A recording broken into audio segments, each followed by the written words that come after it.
هذا القرار هذا هو قرار يعني كيمثل واحد التدخل يعني سافر في العدالة المغربية.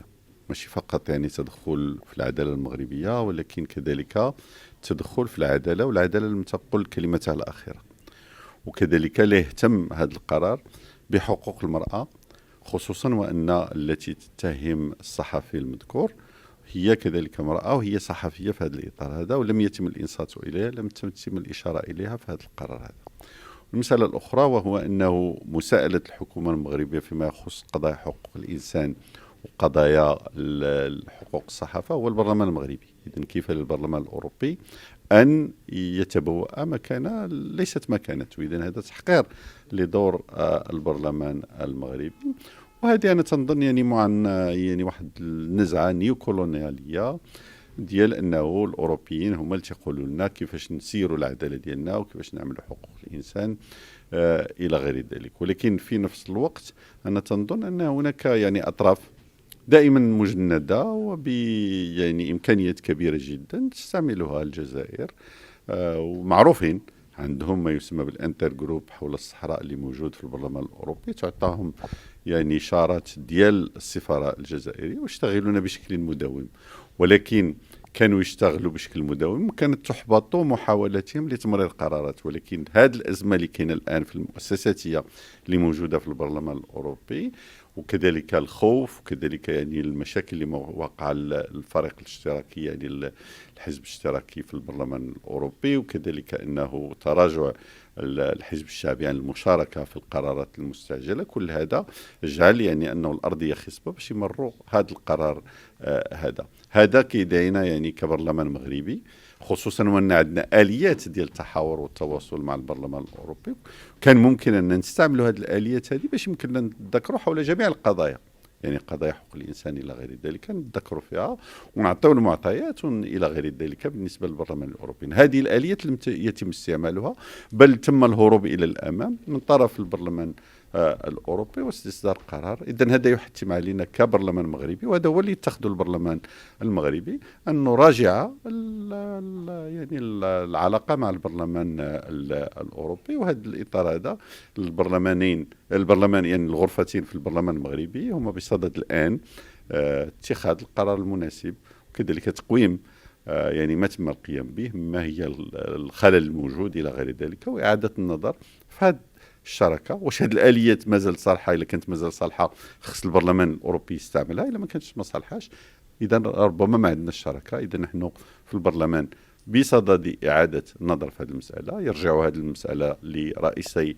الغرفتين وكذلك للمكتبين باش يمكن لهم أنهم يأخذوا القرار المناسب في الوقت المناسب. كاين ثلاثة الجوانب. الجانب الأول الانتخابات في أوروبا قريبة، إذا المزايدات الانتخابوية بدات على المستوى الأوروبي، كاين اللي استغلوا هذا الرشوة هذه باش يمكن لأنه مزايدات ما بين الفرق البرلمانية. هذا هو اللي جعل بأنه الاشتراكيين في حرج كبير جدا على مستوى البرلمان الأوروبي، جعل بأنه الفريق الشعبي لا يشارك الآن في المسائل المستعجلة، وكذلك جعل أنه اليمين الوسط الليبرالي اللي هو رينيو في هذه الإشكالية ديال التأثير الفرنسي في هذا الإطار. إذن هذا جانب. ولكن الجانب الثاني أنه هناك مجموعة مسيرة من طرف الجزائر، والبعض منهم راه كيجيو لتيندوف، عاد كانوا في المؤتمر ديال الجمهورية الوهمية، كانوا مؤخرا تما مسيرين معروفين، هما أعضاء كذلك في الانتر جروب ديال بوليزاريو اللي موجود داخل البرلمان الأوروبي، ممولين من طرف الجزائر بإمكانيات كبيرة جدا. هادو دائما يتصيدون الفرص.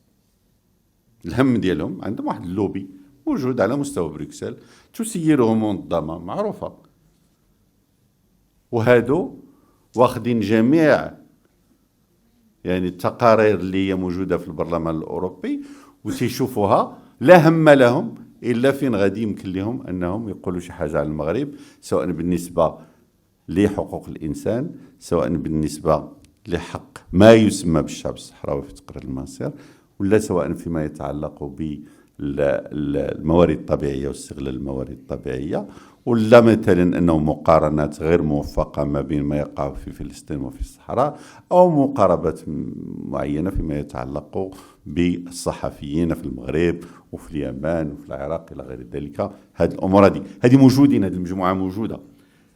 الإشكالية اللي مطروحة لنا اللي هي الظرفية واللي هي الآن تسائلنا كيفية التعامل، هي أنه مثلا حلفاء ديالنا مثلا بحال الفرنسيين، بحال الليبراليين الفرنسيين اللي قراب من الرئاسة الفرنسية، أنهم يكون عندهم هذا الموقف اللي هو مفاجئ. هذه واش مسألة ظرفية، ولا ربما ستتدخل الدولة الفرنسية لإصلاح ذات الأمور باش يمكن لنا أنه تكون، باش يمكن يرجع الأمور إلى نصابها. هذا هو اللي غادي نشوفوا، واش تحول هذا بنيوي. ولا كان تحول بنيوي راه إشكالية تطرح علينا يعني كثير من النقاط إلى غير ذلك والتساؤلات، وهذه على الخارجية المغربية والدولة المغربية أن تعالج هذا الأمر هذا.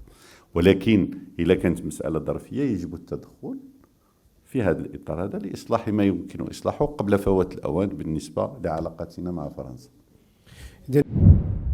باش يوصلك جديد فيديوهات الأنباء تيفي تابونوا معنا في لاشين يوتيوب وفعلوا الجرس.